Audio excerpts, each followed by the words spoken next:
Heavy protests going on in street of Kano over the military intervention in Niger Republic. Welcome back to Balabas Gist, my people.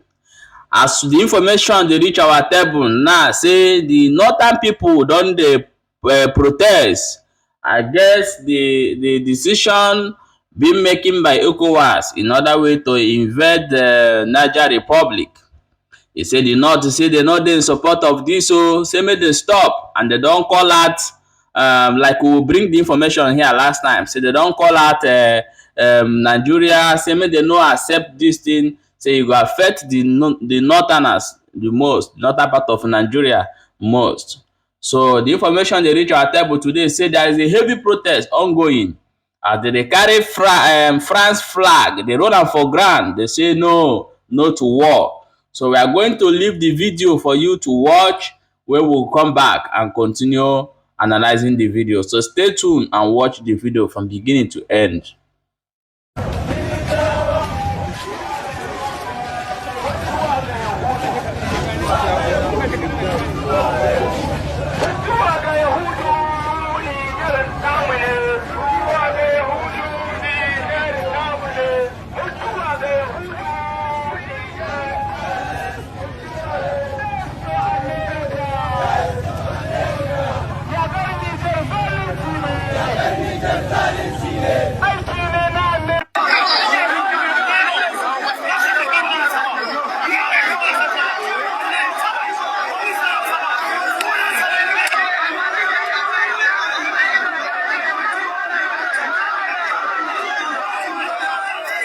Wow.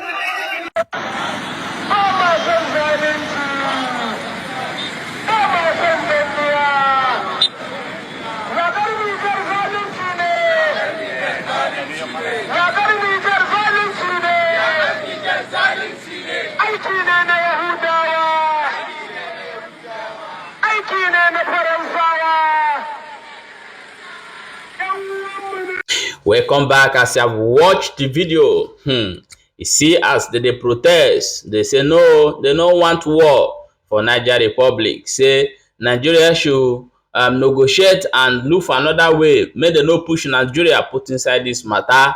Say ECOWAS make they remove Nigeria for inside this water. Say them will be not, and then go suffer am. So for that reason, now they protest, say they don't want war. But the question why they ask for here, another I guess wetin they do fine.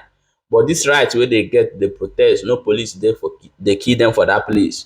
Why is it that if it happen for east where people they protest for their own interests, then military go run in, go they shoot them? Now question I also I not talk any other thing. But however, so now don't watch them, now so it be. So don't forget to follow this channel and don't forget to subscribe to our YouTube channel for a quick update as they hot, now so they bring and they come. Stay tuned for the next episode.